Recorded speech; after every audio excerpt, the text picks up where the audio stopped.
ti posso buttare sopra questo.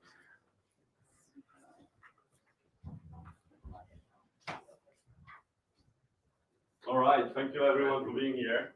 Please welcome Luca Ferrari.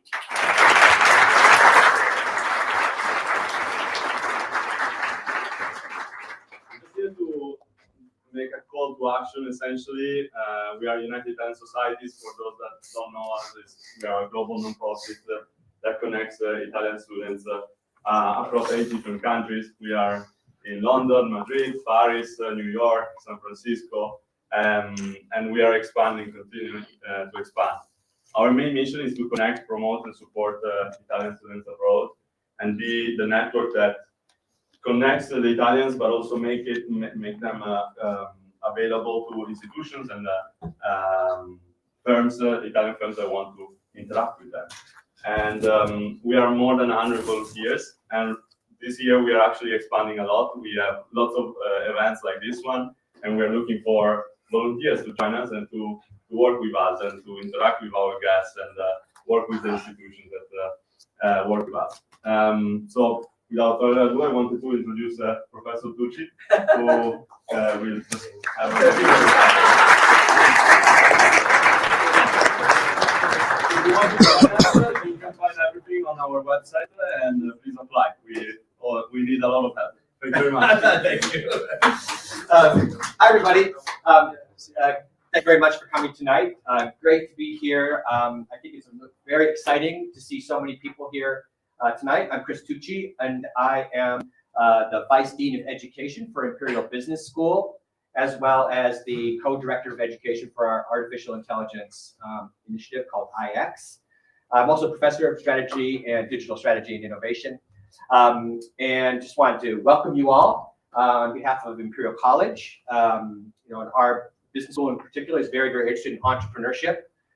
We have everything from an IEM Master of Science program and Innovation Entrepreneurship Management through to many electives and entrepreneurial startup tracks and so forth. Plus, Imperial College has a lot of collateral initiatives to help entrepreneurs here. So I think many of us are interested in startups, scale-ups, and really looking forward to hearing the Italian unicorns, amongst other things. So great to be here. Thank you very much. Let me turn it over to Ferdinando Principe now, who's going to conduct this panel and this interview. So thank you very much, guys, and welcome.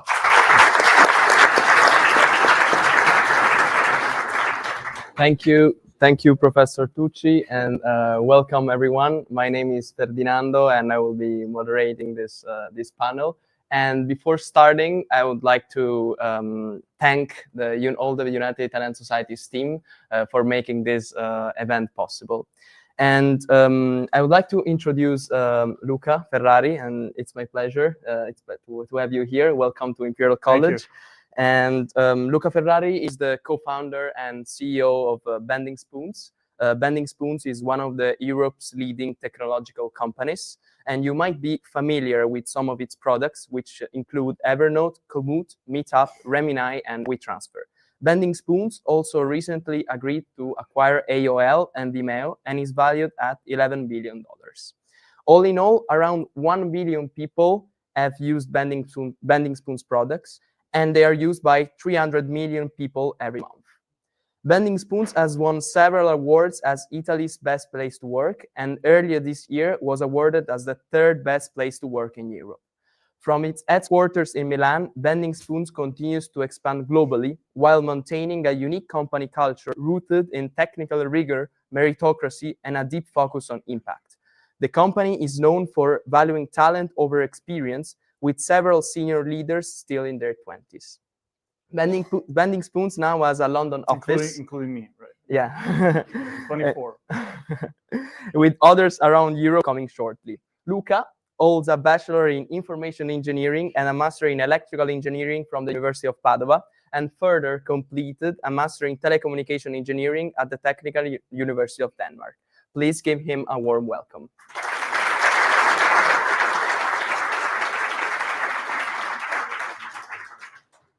Luca, as a first question, I would like to start from the beginning of your path in 2010, where you were in Copenhagen after your master's, and you founded your first venture, Evertail, which didn't go as you planned, I would say.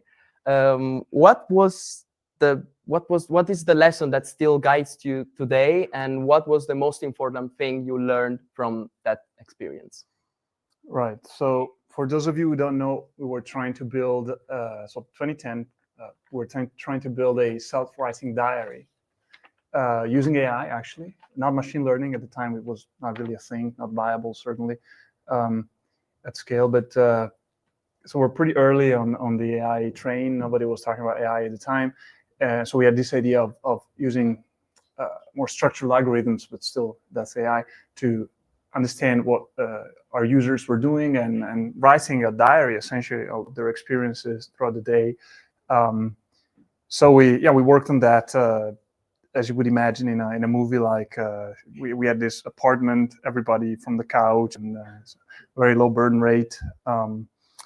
It was a failure, essentially. We worked on it pretty hard for 3 years, but could never attract many users, never generated almost any revenues. And we did raise €1 million in seed capital at some point, which was, I wouldn't say impressive, but average at the time. Right now, figures have grown a lot since then. And I remember that at some point we had about $40,000-50,000 in the bank, and we were waiting for the Danish government to provide us with the yearly tax return, which should have been about 100 to 200,000 euros, I believe, something like that. And then they sent us a communication that would be delayed by 6 months, and so we had to shut down because we were going bankrupt. So what did I learn? Well, there was a lot of pain, certainly, big sense of failure, but also a sense of relief. We immediately wanted to start again, start over, feeling that we could do things better. And I think something I learned around that time was how strong the friendship I had with my two founders was, because I feel that most people are nice when things go well, but you see people's true nature, at least toward you. I don't think anyone is just one person. We tend to be a little bit different depending on who we talk to. I think you see people's true nature only when, or especially when things are difficult. It's much easier to be apparently altruistic when things are good, when there is abundance.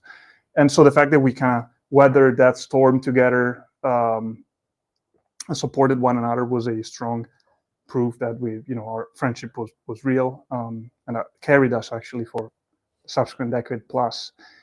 Something else I learned, and that was probably the most important thing, but I don't know that's necessarily something you can port to all situations. Something else we learned was the importance of creating a strong team. We had a small team at the time, about 12 people. We selected that team quite superficially, like post on LinkedIn, get 10 applications, interview 2 people, pick one. And unsurprisingly, the team was not very strong. I mean, first and foremost, we did a terrible job, to be clear. I'm not blaming anyone, but ultimately the team was not great. And our chances, which were already pretty slim, went to essentially negligible as a consequence. So we started bending spoons with this sort of fanatical attention for talent density and the quality of our teams, which has become notorious for some reason. And the other thing, I think that failure made us more intellectually humble. I think a lot of people especially people who breezed through school and university, got very good grades with minimal effort, it's very easy to think you're very smart and you will never fail. But life out there, the markets are actually pretty ruthless. They don't care about your emotions. They don't give you a pack of slides to memorize or exercises to train over to then do well at the test. It's really ambiguous, and your customers don't want to do you any favor. Your competitors don't want to do you any favor. Potential employees, they don't want to do you any favor, especially initially until you have developed a relationship. They're looking for the best opportunity for them. It's intrinsically quite selfish in a way, the world out there. And so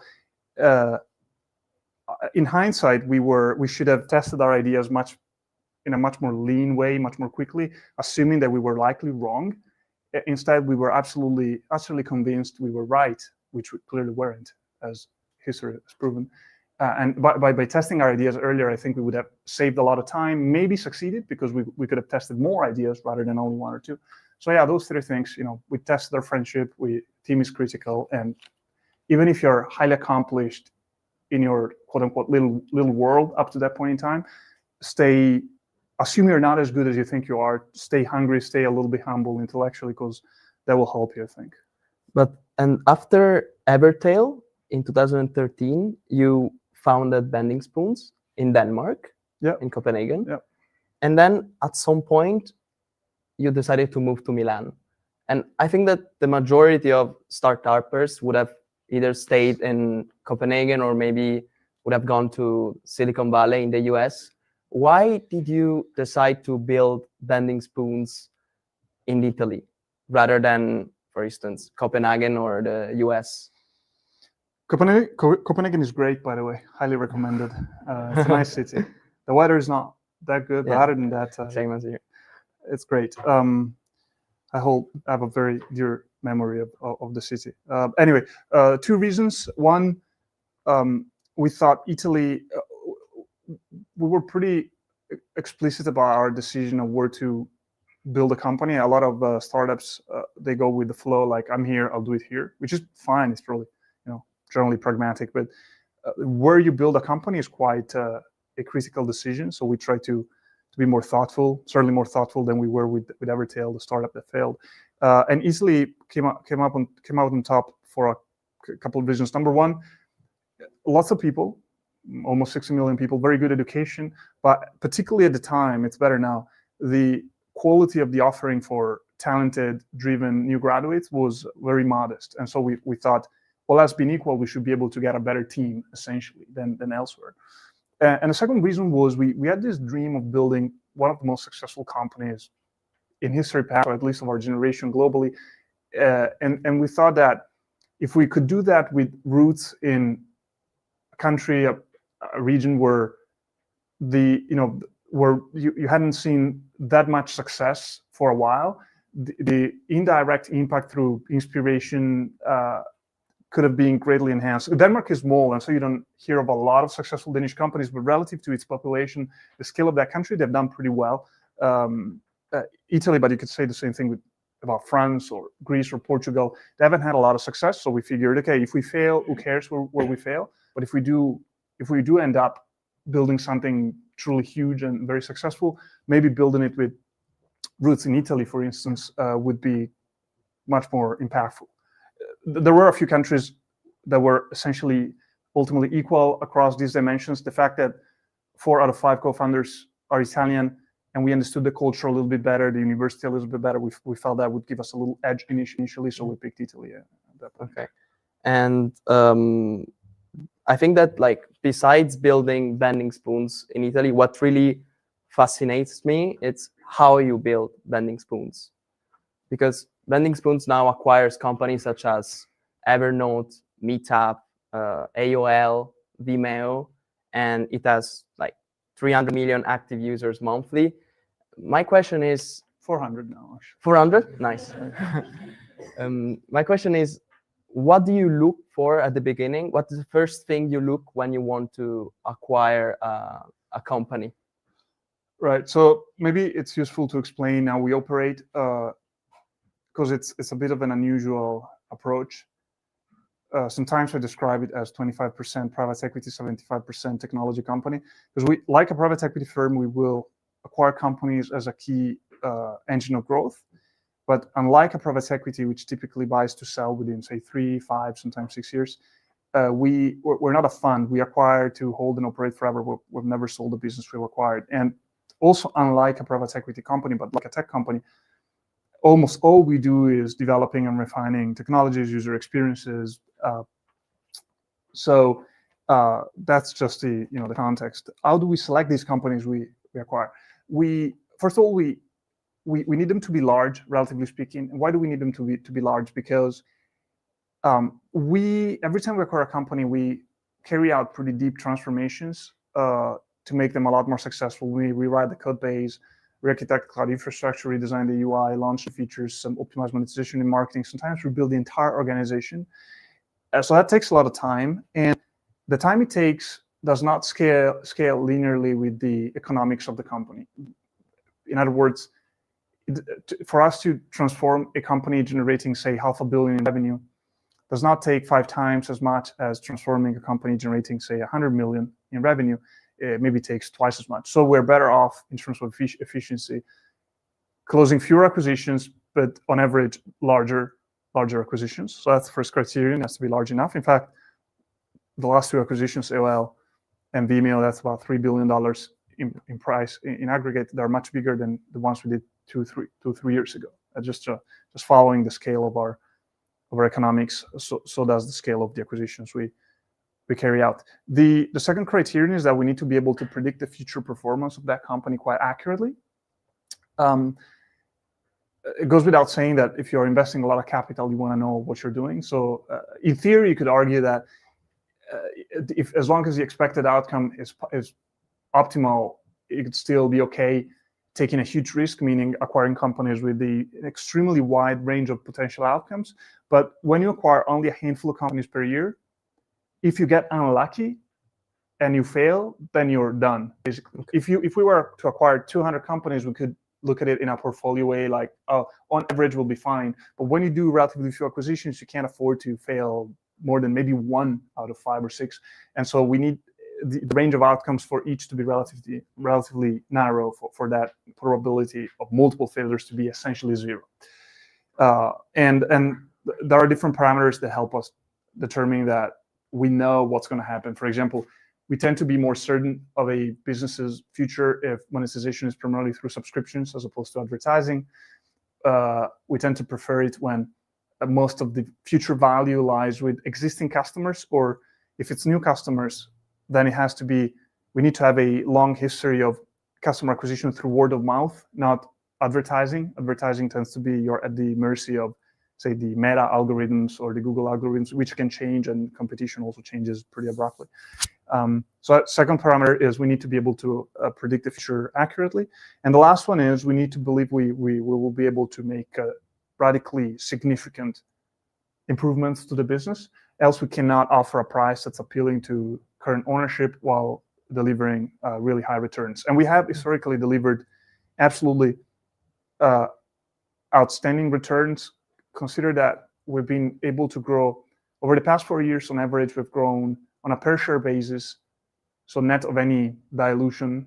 We've been growing at about 75% per year. Next year, I think we'll more than double. To give you a comparison, and next year we'll do $2.5 billion in revenue, so it's a sizable company. To give you a comparison, Figma, which is a very good company, and I really admire them, but advertised as one of the most interesting up-and-coming tech companies. They're at about $900 million in revenue. These are all public figures because they went public last summer. $900 million in revenue, growing 30 to 40%. So $2 billion doubling, that's incredibly unusual. Palantir grew 80%, I think, at a similar scale. So that's possible only because we've been able to deploy capital so incredibly efficiently. And that's, again, because of our platform and our ability to transform these businesses and make them much more successful. And when you decide to acquire a company, what happens in the first, for instance, 100 days? Because someone says that Bending Spoons acquires a company and then fires all of the employees. It's true sometimes. I mean, and then what happens? We're pretty open about it. You make it sound very harsh. I think we treat people with great care, but often that's the outcome. It's been like that. The reason is layoffs are not, they're a means to an end, meaning when we acquire a business, we try to, during the first 100 days, it's more generally like the first month, we try to go really deep, understand every detail. And when I say every detail, I literally mean we talk to maybe 100 customers. We look into every line of code. We talk to every single person in the business multiple times. So there's many of us who join and do this activity full time for weeks on end until we feel that we understand almost everything there is to understand. I mean, it's never everything, but like most of the important things, let's put it that way. And then we we devise a vision for the most successful version of that business we can come up with. And then the priority becomes closing the gap between the status quo and that vision as quickly and as fully as we can. And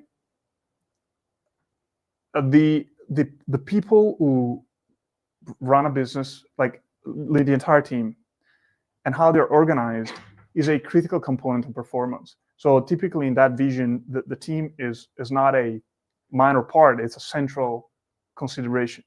And if we find that that particular business would be better served with a much smaller team or a more talent-dense team, then we will make the change. We'll try to make it as humanely, generously, and supportively as we can, but we will still make it. And now, many acquisitions later, I think we've been in business for 10 years.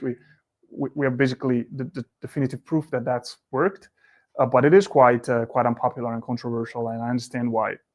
We would much rather achieve the results we do without going through that. But it's a bit like, perhaps this is a slightly exaggerated example, but I think you will get my point. Yeah. It's a bit like becoming the coach of a football team and being asked to win the league and not being able to change any of the players. Yeah. Maybe it's impossible. Maybe it's infinitely more difficult, right? So it is a little bit similar in a way. But yeah, that's only one part of the story, although journalists always like to focus on things that get clicks and that are controversial. But actually, the vast majority of the time for us is invested in looking for ways to improve the user experience, adding features. We run hundreds of experiments to maximize retention, conversion, user LTV. That's really where we spend most of the time. These reorganizations tend to happen once, pretty quickly, early in our tenure. And when I look at the big picture of Bending Spoons, I can see that like Bending Spoons owns such a variety of products which are quite different. And I wanted to ask you, is there any invisible pattern that connects all of these companies that you acquire? And this leads me to a second question. Do you consider Bending Spoons as more as a unified platform or more as a constellation of products? I would say there is a lot in common, but it doesn't meet the eye. Have you heard of a company called P&G, Procter & Gamble? Yeah. So they do completely different things. They did, they do diapers and shampoos, but there is one thing in common. I think I don't know them well, but I think they're very good at all the things you don't see of those products: logistics, distribution, marketing, product development, and then they own these brands that are incredibly popular. They own some of the most popular brands in the world, but I think most people don't even know. If you asked 100 people who are buying those brands in a supermarket, hey, do you know what company owns this or that brand? I think most people will tell you, no, I haven't even thought about it. And in a way, we think Bending Spoons is kind of a little bit similar for technology. So there is a shared layer of software engineering excellence or AI research engineering excellence or product design and talent, access to talent, and our ability to identify incredible people and accelerate their trajectory. But much of that is agnostic to the particular product segment. So it applies just as well to a productivity tool or a video platform.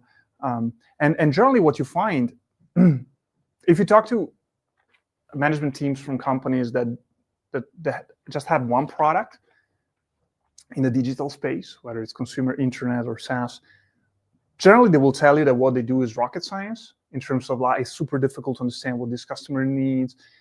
Truth is, that part tends to be pretty easy if you're smart and hardworking. The difficult part is to be a great software engineer or a great product designer or a great product manager. That part requires talent, hard work, dedication over time, a good playbook. But then once you are a great product manager, I can promise you, you can do a great job across most products, given a few months of ramp up when you can talk to a lot of customers and use the product yourself. So we believe we're much better off focusing on being outstanding at the fundamentals rather than any particular product, and then we kind of just close the gap as we acquire new companies. And if we zoom out from what you just said, I think that everything goes to people. Everything goes to the spooners. What do you look for when you have to hire like new graduates, new students? Because Bending Spoons is known for having one of the most selective hiring processes, at least for tech companies. It is. What's the most important thing that you look at? So on a high level, it's pretty simple, and it's pretty much the same across all roles. And that we sometimes like to say, and it's quite accurate actually, that we look for smart people who care. Smart people, I'm sure everybody here is smart, meaning like they can learn new things pretty quickly. They can solve problems that are unfamiliar to them given enough time. Who care means who really want to be absolutely great at what they do. They want to ideally be the best in the world at what they do in time. I mean, nobody is the best in the world as they get started. So very ambitious, very dedicated, tenacious, driven. Those are the people we want to work with. We want to work with the Rafa Nadal of product management, like people who clearly have talent, but mostly they really want it badly. They want to be outstanding in time. And we've hired all sorts of, we've hired people who are, I think, bona fide geniuses, like gold medal at international mathematical Olympiads, who failed, some of them at Bending Spoons, because they didn't care enough. And they were just after some intellectual challenge, but they didn't care to see that their work mattered, that they solved a problem, that they moved a metric, that they helped the team overcome an issue. And we've hired people who were clearly very smart, but maybe not that smart, who were incredible because they really wanted to be great. So that's the short of it. And then we've got a 50-person talent team with AI researchers and data scientists and all sorts of AI tools to predict performance. So it's actually much more sophisticated in practice, but ultimately it boils down to that very simple idea. And I think that often students may misunderstand what really means about like working in tech companies. What do you think about it, and what can one piece of advice that can you give to a young student that wants to work in tech and maybe in Bending Spoons? Oh, I don't know what you guys think about working in tech companies. You got to tell me. I can tell you if it's accurate, but I could guess if what I can do is I can maybe say what I thought it meant when I was at university and what it turned out to mean. I think, at least in my case and maybe my fellow students at the time, we focused a lot more on the sophistication of the technological challenge than it tends to be at actual companies, where you do find technologically sophisticated and difficult challenges often, but people who do really well, they're typically not necessarily those who obsess over those problems or are slightly better at those problems. People who tend to be great ultimately and have great careers over time are the people who are fanatical about bringing value, solving actual problems, and regardless of whether it's fancy or not, like actual seeing outcomes. So people who are more entrepreneurial and outcome-oriented, they typically outperform massively, even again versus slightly smarter, academically smarter people.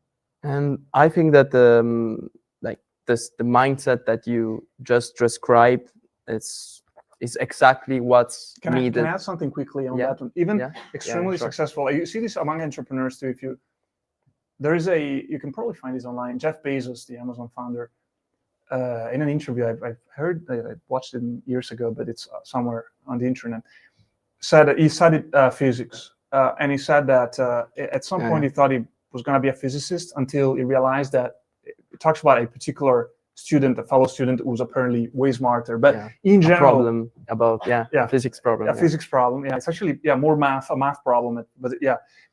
And he said that guy was so much better than me and others too, but that guy particularly, that I realized I was never going to be one of the best physicists. And but Bezos clearly is extremely outcome oriented and very smart.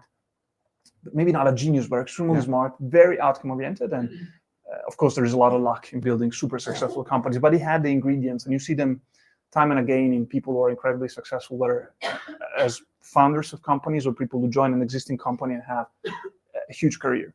Take our CTO, is 30 years old.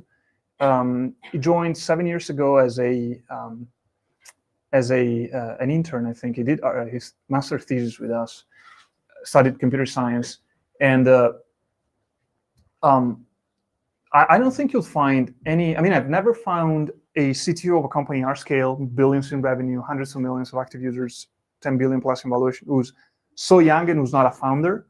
And I think part of that is because we are this radical meritocracy where age, tenure don't matter as long as you're great. But part of it is also this guy, besides being brilliant, is so outcome oriented. Like what he wants is to solve problems that matter, and that's all he thinks about, as opposed to perfection in form or following processes thoroughly. So that's the characteristics that really sets him apart. And I think that, as I was saying before, the mindset that, like the skills that you described, is really what's needed for the next years, the next decade. And what, like looking ahead, where do you think the biggest opportunity for innovation, as I was saying, in the next 5 to 10 years for tech companies and for bending spoons particularly? Well, I mean, innovation is, I just define it as solving a problem that matters at least a little bit in a novel way. So it's so broad. There are many areas of the industry of science that I don't know much about. So I'm sure there may be better answers than the one I can provide. But I have my opinions. I will say, I think relative to what's possible, I think that we as humanity are absolutely atrocious at healthcare. I think most doctors are pretty bad. And I think today more than ever, technology is, I think, ready to make them a lot better or replace some of them. AI particularly, which is great for finding patterns in data and then drawing from a massive corpus of notionistic knowledge to provide an answer, something that humans are terrible at. By the way, I think being a doctor, you could argue, is a very difficult profession for a human being because it requires a lot of memory of notions, pattern recognition, which is not something we're very good at least certainly not as good as even today's AI, let alone AI in 3 years or 5 years. So I think that's an area. And by the way, because we've got so few doctors, they're so expensive, they tend to be impatient. Ironically, the patient needs to be patient and the doctor is patient, but actually it's the patient who needs someone to be patient with them, given that so if you think about it, it's funny, at least, or tragic. So I think AI could at least help doctors diagnose better, faster, cheaper, maybe even replace them in many cases. That's certainly an area that could be very impactful for society, lucrative from a business perspective, interesting technology, like it's great across dimensions, I think. But regulation could be a challenge, cultural acceptance, but I think certainly an area of massive opportunity. And then it's maybe a little bit trivial to say, but huge impact in just productivity boosting. There's 10 billion people or something like that in the world. Maybe half of them work, I suppose. I guess some number like that. And AI could make, even today, most of those substantially more productive. We're probably talking about an opportunity that's in the trillions or tens of trillions of dollars in time. So making any professions much more productive. Some will be replaced even in the short term. That's huge, obviously. With also concerning from a societal perspective, but both concerning and exciting. It's a long discussion. But so bending spoons is going for healthcare. No, no. I'd like to in another life. We don't have a lot of time. I'll tell you that, but pretty busy. But I would just say if someone has an insight in that area, it's probably ripe for disruption. In our case, we're deploying AI as aggressively as we can to be more productive. Engineering, copywriting, customer support, data analysis. We're trying to use AI to be better and faster at all those things. And then we obviously use it to serve customers better, new features. Nothing shocking. You could probably imagine that. Yeah. And looking at the AI landscape, we can see that the US and China are going really fast. And what role do you think that the European tech companies can play in this game? Yeah, I think apart from them bending spoons was like No. I think, frankly, today nobody in Europe is truly leading in AI. I think it's a pity, but I think we need to work on the fundamentals. It's not that we don't lead because we're stupid. Like sometimes you hear, for example, there is a tendency to focus on the symptoms and cure the symptoms as opposed to the fundamental root causes. This is typical of the EU Commission, for example, where if you look at the regulation they devise tends to be quite superficial. Like, let's introduce some financial incentives if you invest in this or that. Or the reason why we don't have currently leadership at the fundamental level in AI, but it's mostly the US and now the Chinese are coming up, is because we don't have almost any huge globally dominant technology company. Truth is that the largest companies we have in Europe in tech, I mean the modern ones, like, because we could say SAP, but they're not doing anything interesting. I think they would probably, in private, I think they'd agree. It's a great business, don't short it, but Revolut, yeah, Spotify, Bending Spoons is actually similar size as Revolut, smaller than Spotify. Like these are, I like all these companies are remarkable, to be clear. I admire them, but Google, Meta, Amazon, they play another game. They are much bigger, and so, or Microsoft. We need some huge global company, or Broadcom, like in hardware, Nvidia, and we don't have them. So we need to create the conditions to build one of those giants, and then we may be in a position to compete. So it's pointless now to say, okay, let's do something cool with AI. We really need to focus on building companies that can compete globally, and then some of them will do that through AI, and we'll have the means to be relevant with AI if we get there fast, which is a huge question, of course. But they have a strong competitive advantage. Yeah, I don't know that there is a solution, to be honest. I would like to give you this incredibly optimistic message of, we'll get there. I mean, look, as I said earlier, we chose very explicitly to build a company in Italy and Europe. Now, almost all the people we hire are in Europe. London, we opened an office recently.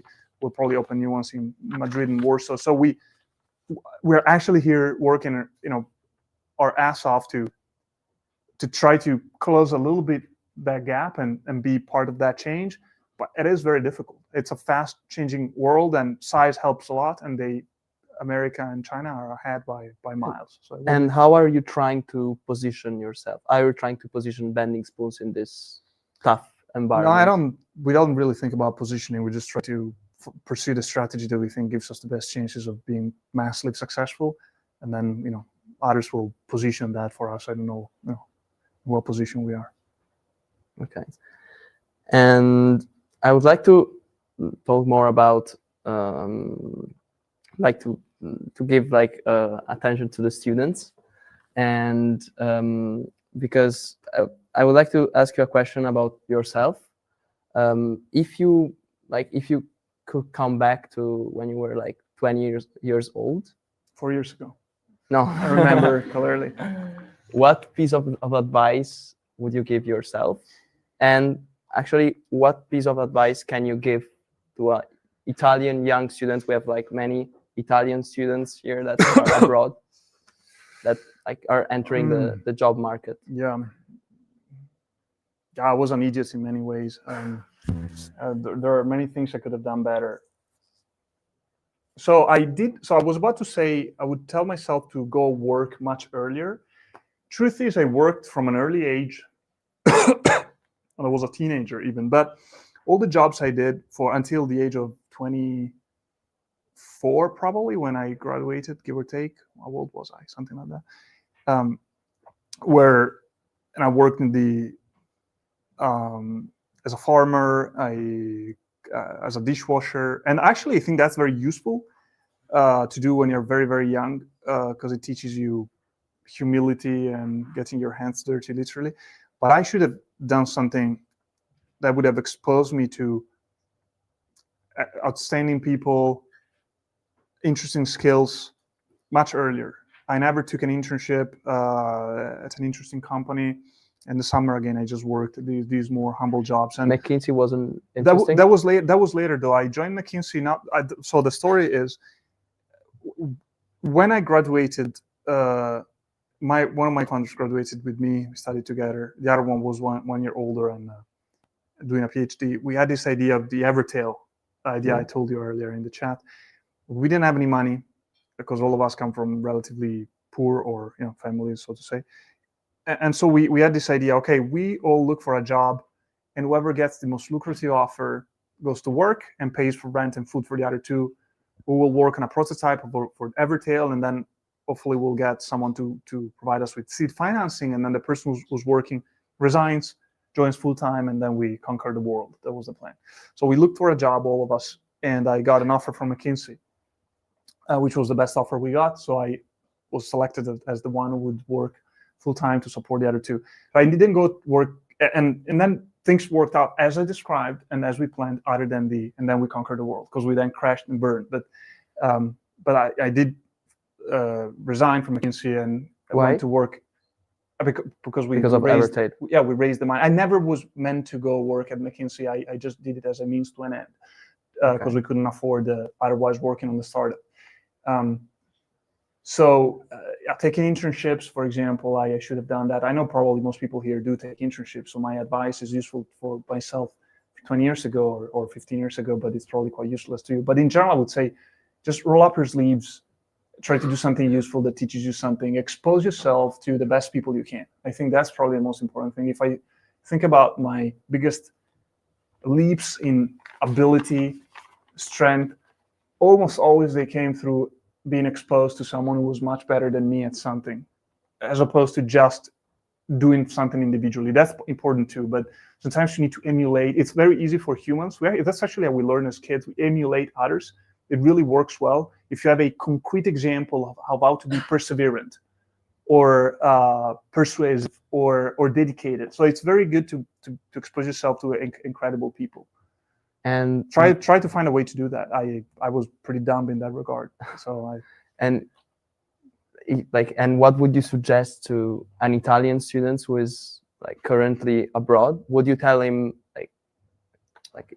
you can come back and work in Italy, or would you advise him to stay abroad? I think the location, other than for personal preferences, like some people like certain cities or whatnot, or cultures, but I think that other than that, location is irrelevant as long as you find a place where to work with great people. So whether it's Milan, London, New York, Beijing, I think the key thing, I'm assuming we're talking about someone who really wants to be the best version of themselves.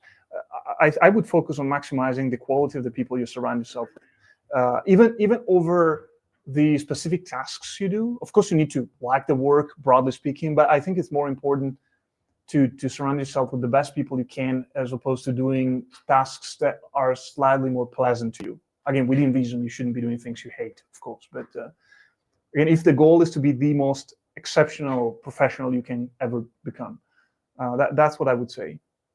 So, for example, if you want to be, this is not just as a businessman or a businesswoman, but even if you're into academia, I think it's probably better to work with professors or other researchers who are more brilliant, more capable, even if it's on topics that are slightly less interesting to you. Again, it has to be something you're somewhat interested in.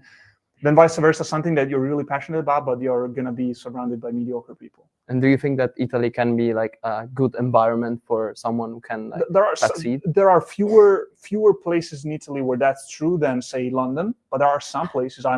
Benny Spoons is certainly one of them. I mean, this year we'll receive, it's almost the end of the year, so I know almost exactly, we'll receive over about 800,000 people will apply to work at Benny Spoons, and we'll hire maybe 300. So you are guaranteed to work in exceptional teams. London has companies like that, I suppose. I don't know, probably too. You will find more great companies, I think, to work at in London than Milan, but there are some in Milan too, or elsewhere. I don't know all the companies, of course. But again, I would focus more on the quality of the people as opposed to the location. I mean, again, there could be family obligations or what. I'm just saying, all else being equal, and also over the slight differences in the passion you have for the tasks at hand. Okay, thank you. Just I would like to ask you a last question, and then I would open up for discussion to the students. And what do you think is going to be the biggest challenge for bending spoons in the short and the medium term? I would say medium term and long term, certainly the people part of the equation is very challenging because, like I described before, a lot of our results rely on being able to have these amazing teams that essentially do a much better job than most other people would. And while we have been able to increase productivity tremendously over time, next year we'll achieve revenue per spooner, that's how we call one another, of almost $4 million, which is exceptionally high. And that's probably like 10 times as high as it was 5 or 6 years ago. So we've been able to increase productivity tremendously through technology, better talent density, better processes, and superior expertise. So while we keep doing that, and that helps us do more with fewer people, there's only so much we can do. So as we scale, we need to hire more great people, coach them, train them, organize them. It gets increasingly difficult. So that's certainly something that I'm very worried about. Yeah, there's nothing short term. There's nothing that I see that could be existential. I try not to worry too much about it. I'm trying to invest my energies as much as possible into what will help us do well in 3, 4, 5 years. So people is certainly one of them. And the other big bottlenecks could be targets, companies we can acquire. But as much as it feels like we're at pretty large scale at this point, actually a couple of $1 billion is still only a speck of dust in the broader digital technology industry. Consider that in aggregate, that's probably about $2 trillion. So there's a ways to go before we saturate the opportunity, I think. And then the other bottleneck could be capital, because if we want to grow fast, if we can access debt and equity, we can grow faster. We will grow anyway, but we can grow faster. And so I'm pretty confident we can keep raising so that we don't slow down our pace. But again, I'm less worried about it, because worst case scenario, if we can't raise enough, we'll simply grow a little bit more slowly, but we'll still grow. We're very profitable, so we don't necessarily need to raise capital. It's more to speed up things. And last question, what about the opportunities? Maybe it's not disclosable, but... Oh, no, that's fine. Well, for better or worse, I think we have a model that makes a ton of sense. So we don't have to figure something out at a fundamental level. We want to do more of the same, but much better, bigger, faster, stronger, as they say. So we're not like a startup that's trying to figure out whether it should even exist. Everything we need to do is very challenging and very important, but it's in each of the components that make us successful, we need to be better. Like, we need to find ways of being twice as productive as engineers, twice as effective at optimizing user LTV. We need to be able to run these businesses with even smaller teams. We need to make our culture even stronger. But all of that is improving fundamental pieces that are already in place. So I don't see in the short term a kind of an existential threat like that. Thank you very much. I think we can open up for a Q&A. Thank you, Luca.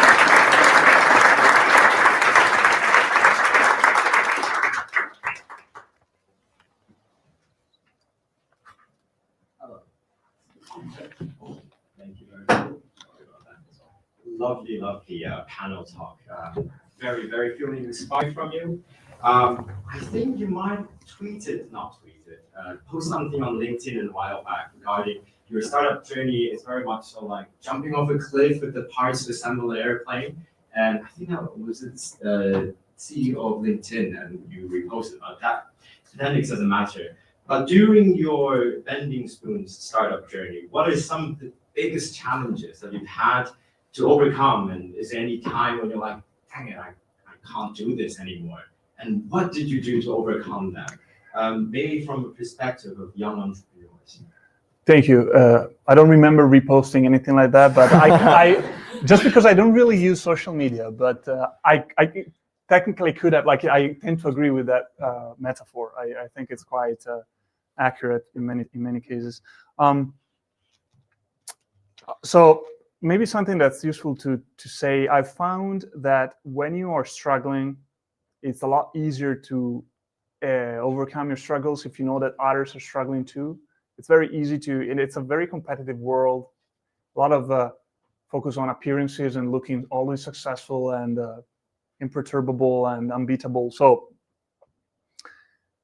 I want to say, given you're asking about difficulties, we've had plenty. I've had plenty. I do have plenty all the time. I have days I'm absolutely down and insecure, tired. Often it's a lot of hard work. And I just want to say it's normal. If you start your company, do expect that to be the case often. I do know most other people in your situation feel the same.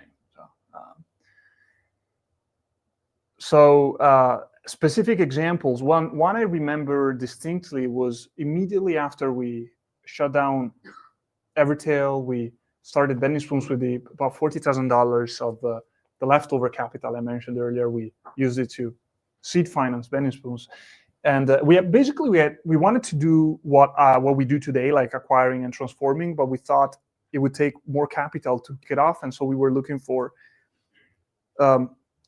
alternative sources of revenue that we could generate quickly and easily, so that we could then fuel this more ambitious and scalable strategy. And the immediate idea we had, pretty basic thing, was, okay, why don't we basically develop software for hire, like, consultants, like a tiny Accenture, basically. We never wanted that to scale, but we figured it should be very easy to get a little bit of money if we develop software of some kind for companies, and then we can use that money to, as we accumulate enough, do the first acquisitions and start getting to do what we want to do for real.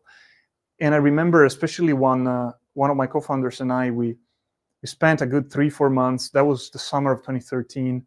3-4 months, almost full time, while doing other stuff too, just cold calling and cold emailing, probably many thousands of companies, trying to get someone to give us some work to do. It turned out to be, or maybe we're absolutely incompetent at selling, very likely, by the way, but the net result was that nobody hired us. No, actually, one guy who happened to be a relative of one of my co-founders, I think, out of pity, gave us 10,000 euros to create an app for his burger joint. As you could imagine, that was not super helpful in the grand scheme of things.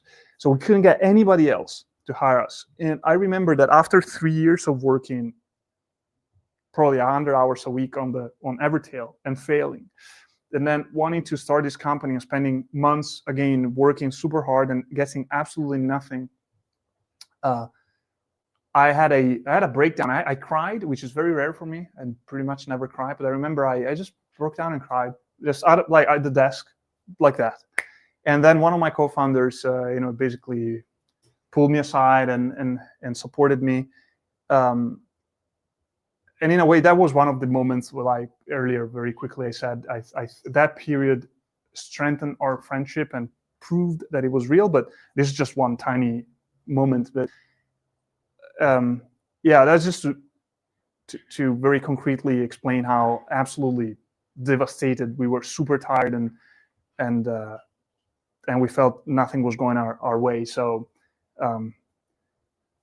I guess you need to be a little bit fatalistic. Remember that if you are here and you get to start a company, you're probably quite privileged, like I felt at the time.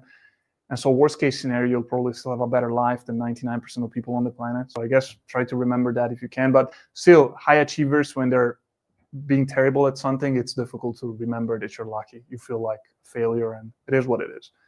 But through those moments, I think as you overcome, I feel like your emotional resilience levels up a little bit, a bit like in a video game, where as you overcome challenges, you get a little bit stronger. It's quite similar, I think, in life. If you don't let those challenges outright kill you, you will get a little bit stronger. So try to see the bright side. You'll be a little bit better on the side of these challenges. But it is not fun. I think being an entrepreneur sounds sexy, but it's actually a pretty terrible job for the most part, if you ask me. It's great if you are successful, which is a minority, for a moment. Then typically the kind of people who does it is already thinking about, oh, I'm terrible, I need to do 10 times better. It's quite fleeting, and for most of the time, it's just a lot of hard work, a lot of stress and uncertainty, and so you need to feel it almost as a vocation, like you couldn't do anything else, because otherwise it's not recommended, I would say. Any? You said that you should build your ideas based on why you should fail. And it looks like you kind of fix those limitations in your company's choosing the right people. But like at a starting level, right? Maybe a company limitation or its people limitation, right? So what are your limitations, and how do you fix those flaws in your companies with the people that surrounded you? Well, look, it's progress. It's nothing. Very few things. There are very few dimensions in building a company or being a human being where there is like where 100% or 10 out of 10 or perfection even means something. So it's just, I think it's a more useful mindset is one of continuous improvement. The Kaizen Toyota system, if you've looked into it, if you start a company and start wondering why you're not perfect, first of all, I don't even know what perfect means, but it's daunting. You'll never do anything. It's like you need to think about it as this huge flight of stairs where your focus should be on what the next step should be like, and just taking that step as well as and as quickly as you can. If you think holistically about all the crap that is ahead of you and all the things and ways you could be better, you will not do anything. So in our case, for example, there were only 5 of us, and we understood we needed more people. We were mediocre at all the functional skills, design, engineering, at best. Clearly, we pretty much like new graduates with moderate experience. We had no money. We had no customers. Is it enough like ways in which we were terrible, or do I need to add more?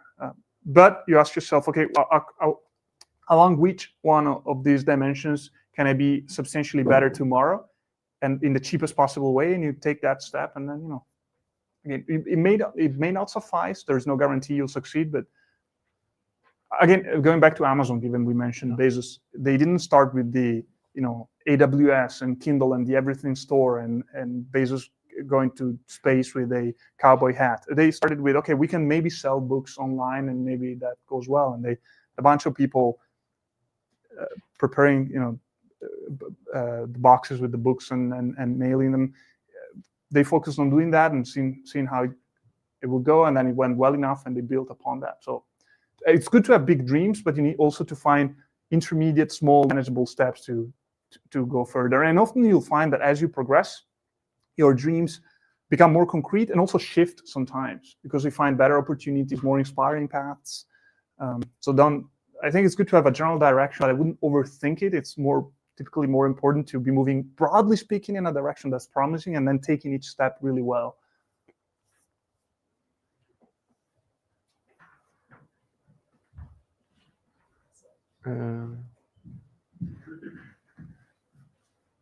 There? Okay.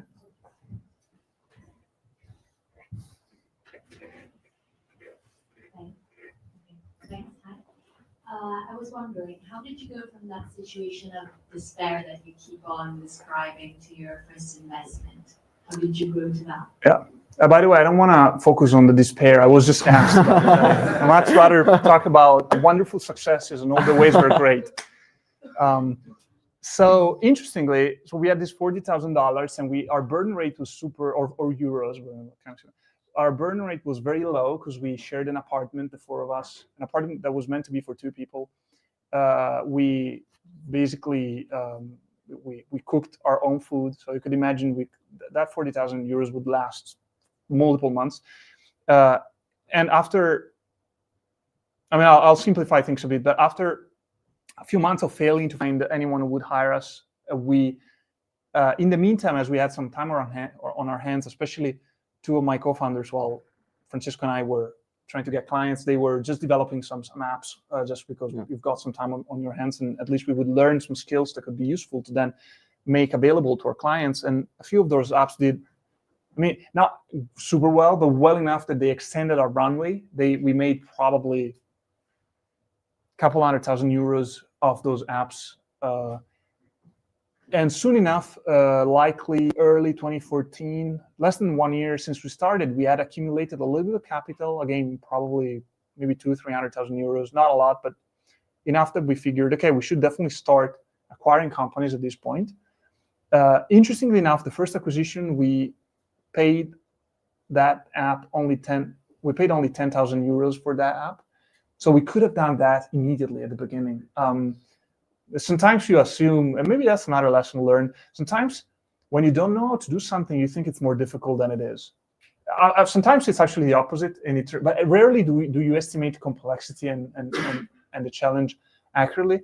And so my suggestion would be try to probe the problem just to get a better sense of how difficult it is. In hindsight, we should have started with the acquisition immediately. Like we should have said, okay, we only have 40,000. Why don't we look for an acquisition for 5,000 or 10,000? And maybe we would be 1 year early on our journey relative to where we are today. So anyway, we did that acquisition. We turned €10,000 into 20,000, and then we never looked back. We kept doing that. So there was good stuff too, not just despair.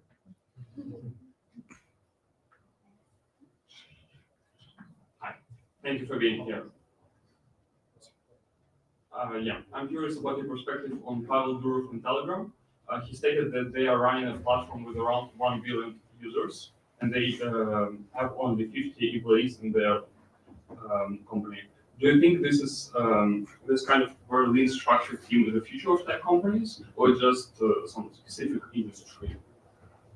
Yeah, I think we think very much alike in terms of operations. That we have teams of comparable sizes, generally smaller, but so I totally buy their methodology. I think it's basically what you find, maybe counterintuitive, but what we find is that there is an extremely modest, if even positive at all, correlation between the number of people, at least in technology, working on something and the pace of progress.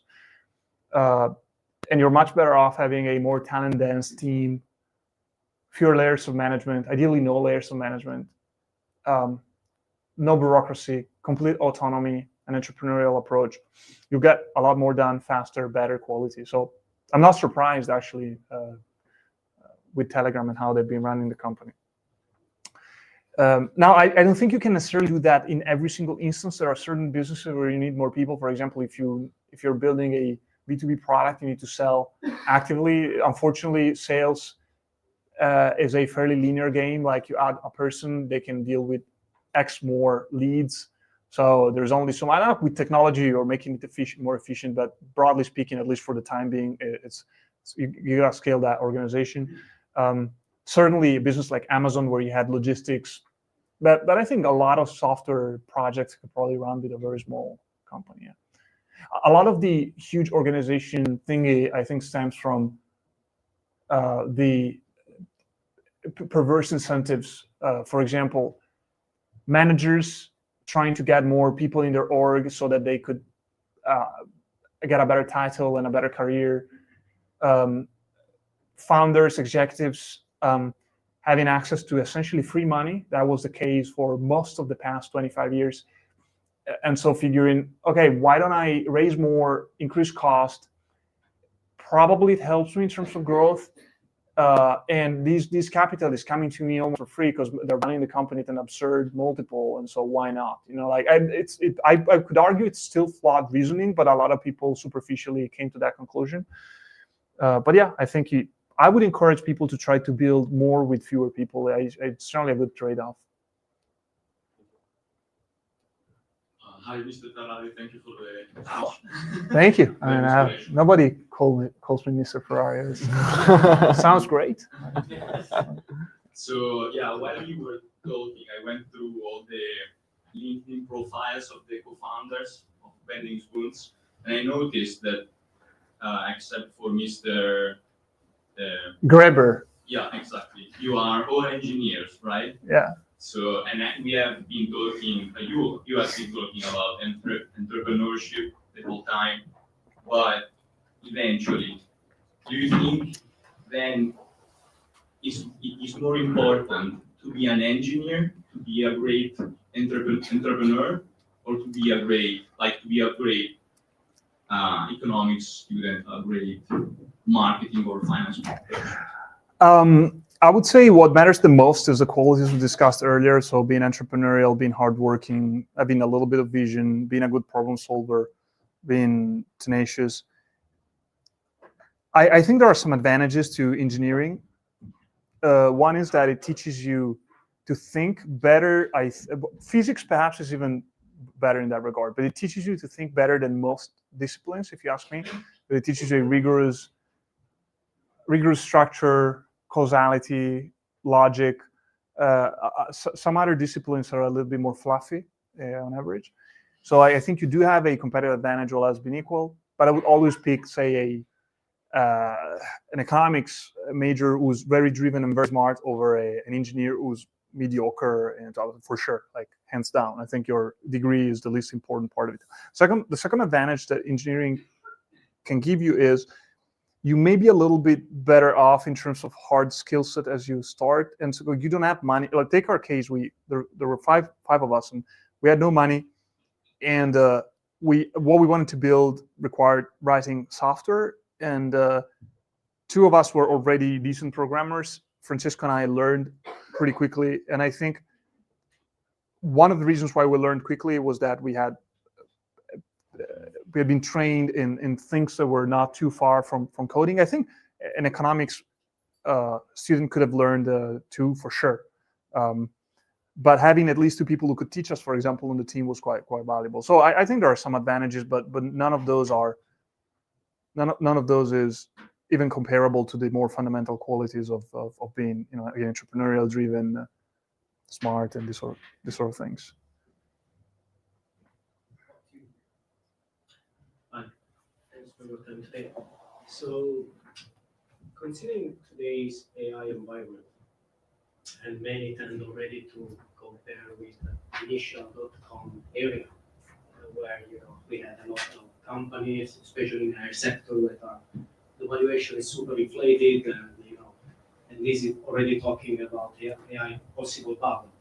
Do you think that is good time maybe to think or not, or for an IPO, prepare for an IPO and go ready to be public, or maybe wait a little bit? Thanks. Actually, I talked to a journalist from Reuters just a few days ago, and they said almost the same thing. They asked me, "Are you about to IPO? Do you think there is an AI bubble?" So I'll tell you the same thing. So the IPO,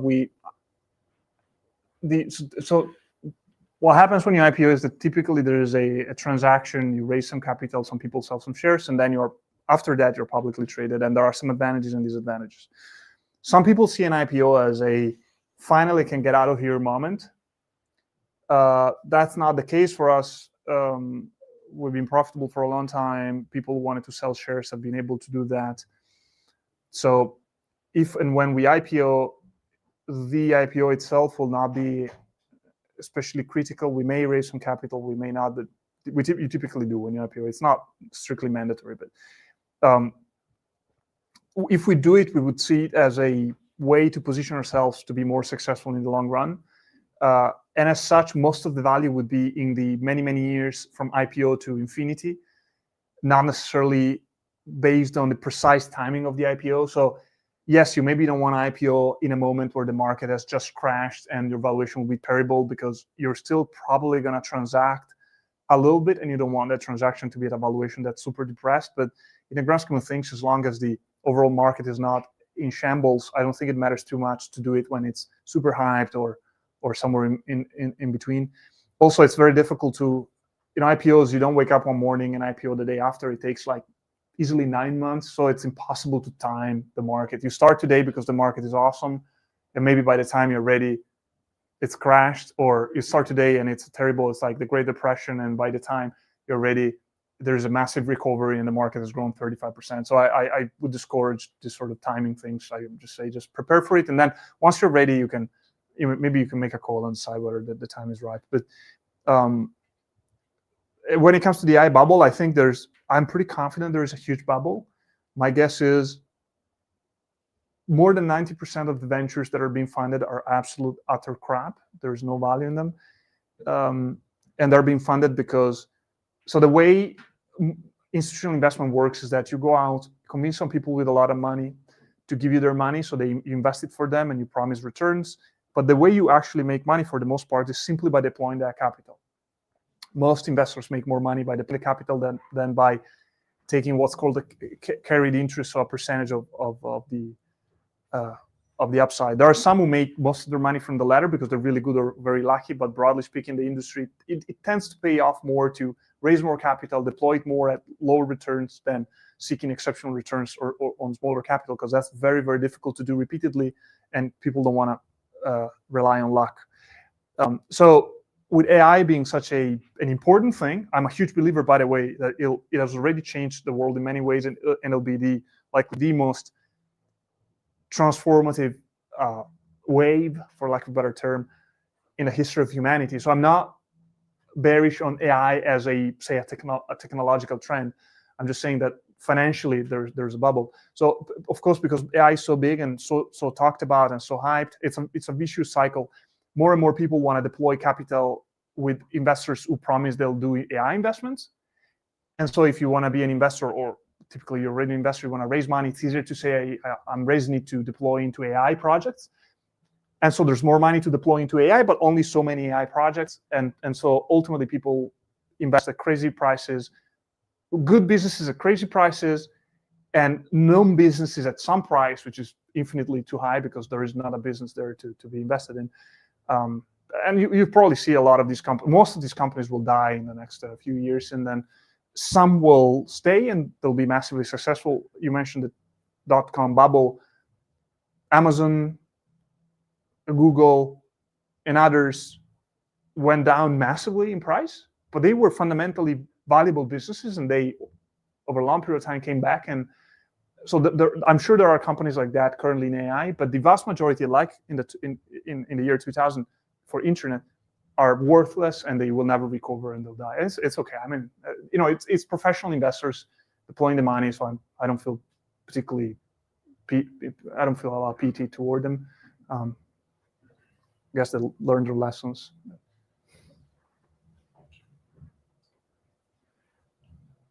Hey, Luca, thanks for your insights. I want to ask a few interrelated questions more on the finance and strategy side. So in terms of targets, will you still be looking at companies on a global scale? And would there be kind of scenario where actually Spoon will be the target of a much larger corporation? And then more on the finance side, I was recently reading from the financial press that a few kind of brokers, tech research analysts, were a bit worried about the debt burden that Spoon might be subject to because of recent sizable acquisition. So I want to know your take on that. So acquisition, we do look globally. We're not opinionated on the region. So it's been mostly in the US historically, not because we have any particular opinion on the US, but because if you take a random sample of sizable digital technology businesses, well over 50% will be based in the US. So it's just selection bias, right? We'll be choosing mostly companies in the US. Whether we get acquired, I mean, I have no idea. I don't think so, but I guess no, but you can never say never with these things. I guess if I have to answer personally, I'd rather not, and I hope not, because I would like to see this company become a company of a caliber of a Berkshire Hathaway, this sort of company. So we need to keep going. I think it would be disrespectful and a bit selfish to say no, we would never entertain that, because I'm not alone. Many people have invested, but I think it's highly unlikely. Also, I don't think we're a company that's appealing to acquire, because like very large companies would generally look to acquire other companies for a synergistic technology or a customer base, but ultimately our value is a very strong group of people who enjoys doing what we do. Like if Google wanted to acquire us, what do? We have nothing to do at Google that we're interested in. So I guess they acquire us and lose what they paid for almost immediately. I don't think it's an interesting proposition. In terms of debt financing, I think I haven't read the reports you mentioned, but I find that a lot of people have a flawed approach to understanding the risk profile of a company in terms of debt. What matters is not the absolute amount of debt, at least on first approximation, but that relative to your ability to produce cash flows. And I think the reason why you've heard, and again, I haven't read those articles, so I don't know, but I suppose that the reason why some people have gotten worried is because we have raised a lot of debt in a relatively short period of time, about $4 billion in 25. And that's a lot more than we raised in 24, or was probably less than $1 billion. But we have raised a lot more because we've grown tremendously. Our leverage ratio, so if you take our debt and you divide by our profits, essentially, has actually remained fairly stable at 2 to 3.5 times. And right now it's about 3 times exactly. Or as we close Vimeo and AOL, so that would be the peak, the highest point, it will be about 3 times. Having a leverage ratio, so net debt over adjusted EBITDA of 3 times is considered super prudent, especially for a company like ours that's super diversified, considered that the largest business contributes less than 20% to our revenue. So is $4 billion in debt a lot?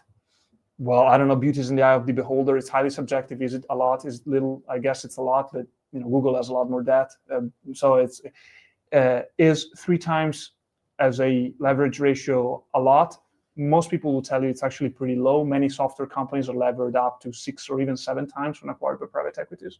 Have we gotten less prudent with debt over time? Not really. But is the overall amount greater? Yes, but simply because we've grown 70, 80% per year for the past 4 years.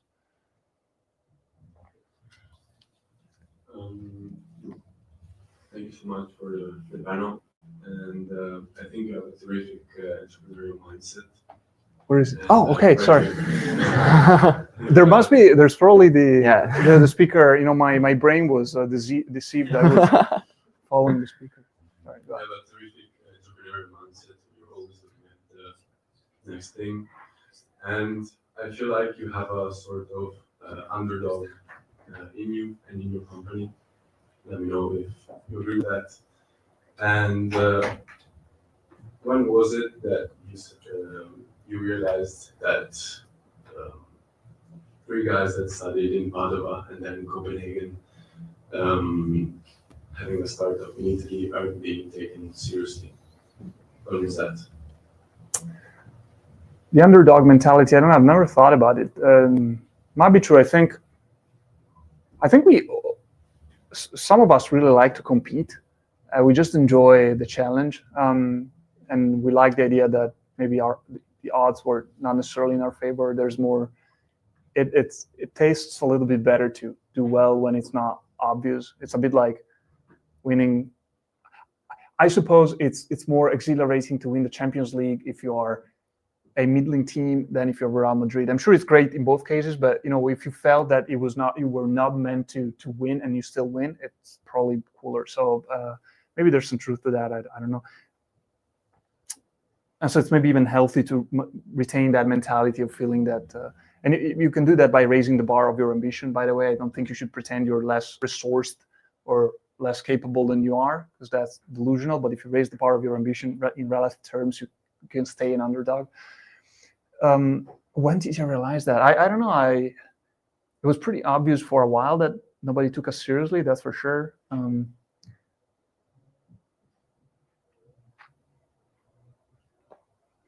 I'm not sure. I think I'm not self-centered enough to ask myself the question of whether people take me seriously. I never think that way, really. I see where you're coming from, but because now you're on every news outlet, Reuters, Bloomberg, on TV, but it wasn't like that. No, I understand your question intellectually. I just struggle to answer honestly, because I I never thought about it that way. I never patted myself on the shoulder and said, wow, we were on TV today. You know, like I always saw that as, in fact, I always saw that as something I didn't want to do, but I had to do because it helped the company. I don't know. I don't think it's clear cut. Like you wake up one morning and you feel, I don't, in a way you're asking me when I started to feel important, and I just don't feel important at all. I feel, it's the truth. I don't want to be falsely modest. For example, I honestly feel privileged that I get to talk to you, that you guys are even interested in listening to me and asking questions. It never ceases to amaze me, and I still find it's quite inspiring. I hope I can say something useful, but I think it's quite dangerous in life to feel that you've arrived or that you matter in that way. We all matter, but that you matter in the way that other people should give you more attention and care more for you. I think it's not healthy for your health, for your friendships, for the people you're surrounded with. I think you're inspiring if you're that way. It's actually quite useful to remind yourself that a lot of stars had to align for you in the position where you are. So stay humble, you know, sure, hard work, some talents, but also lots of luck, trust me. And people who don't acknowledge that, I think they're either full of shit or just lying. I guess we can go with the last question.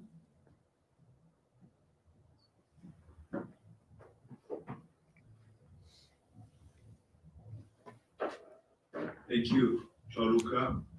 Just a question on kind of what we can do for the Italian venture ecosystem. I've been, when I talk to some people in Italy, I always say Penning Spoons is going to be the next like PayPal Mafia, and a bunch of incredible companies are going to come out of there, hopefully, without losing talent, obviously. Impossible. For you. Kind of, what do you think are the next steps that are going to act as catalysts to grow and scale our ecosystem to a level where we can compete globally and not just with outliers like yourself and Penning Spoons? I've always believed that. So naturally, there is a chicken and an egg problem with these things, with ecosystems. Probably intuitive. I've always believed that the one factor that was most likely to ignite that switch, that change, was the very successful companies first. For a bunch of, because I think you can through sheer luck and a superior effort and competence, you can still build a world-beating company from almost anywhere. Not quite, probably there are some exceptions. And once you have that, automatically you attract talent, not just for the company, but then investors become interested in looking for other companies in that region. They start believing that you can succeed in that region. The company attracts excellent talent from abroad, and that talent improves the company, but also can then build new companies. The company develops talent internally, that, you know, your PayPal Mafia kind of metaphor. Whereas, so I think the company can be the catalyst. I don't believe, say, capital itself can be the catalyst, because what do? Like, you plenty of capital, but you would probably initially, like, if there is no evidence of anyone doing anything interesting, it's very difficult to make a difference. And in my experience, by the way, most investors are quite open-minded about investing in almost any geography. Maybe the bar is a little bit higher in Italy or in other locations than it is in the US, for sure, but it's not prohibitively high. So if you have great people, a great idea, great traction, you can still raise money. Maybe the valuation will be a little bit lower. So I've never believed that we haven't had a lot of success in Italy because it's difficult to raise capital. I think that the truth is we haven't had anyone, you know, really great and who got also sufficiently lucky. If you look at the history of California and Silicon Valley, actually there was nothing there up until, you know, almost the middle point of the 20th century, and then you had Fairchild Semiconductors come up, and that was out of sheer luck. A couple of very talented people were supposed to build a company elsewhere. They ended up being in California. It was a huge success, and from there you had Intel, and then from there you had Kleiner Perkins. but the first, the seed of that company was really out of luck, and the right people, the right time. So we need one or two good examples of success. I hope Benny Spoons can be one of many, not just the only one, and then other things will follow. But naturally, there's no closing the gap with, say, the U.S. overnight. I mean, it's an exponential process. It will take a long time, but I do, and there are some structural disadvantages in Italy that do not depend on the ecosystem, but more like politicians and also the size of the market. But I do think that Benny Spoons and similar cases is the only way to kick it off. I don't believe there is any other place to start. Do we have time for last question?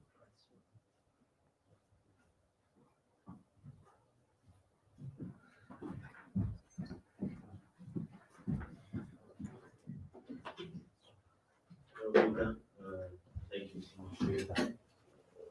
In a past interview, you said, correct me if I'm wrong, something that stood out to me quite a lot, which was, I prefer people who know a few things very well compared to people who know a lot of things not that well.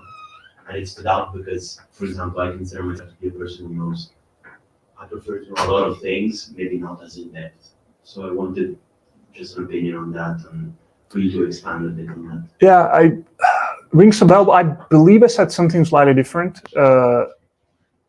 which is that I think it's better to have a few very accurate, reliable opinions than a lot of somewhat unreliable, somewhat inaccurate opinions. I believe, I mean, we would have to look at what you're referring to, but I believe I was not referring to knowledge or being eclectic or anything like that. I was talking about seeking the truth. So in my view, the world is vastly unknowable. It's quite complicated. And typically, people who succeed, other than out of sheer luck, which you don't control, so let's set that aside for a second, do so because they understand something and they become convinced that that's the truth. That's not entirely obvious. Not because they have a bunch of semi-accurate opinions on a bunch of unrelated topics. So I think it's much more important to come to one or two truths that are known obvious, but that you have definitive conviction and proof of, than having a lot of loosely held, somewhat superficial opinions. I actually do believe that, however, having a broad education, being curious across a range of topics, being flexible cognitively in terms of skill set to be able to approach and solve a variety of problems is actually an advantage. So I would favor T-shaped problem solvers. What I meant there was the truths you hold, you find. I think that is much better to have one or two that matter, and they're actually true than I think a lot of low quality opinions. Thank you very much. Thank you very much.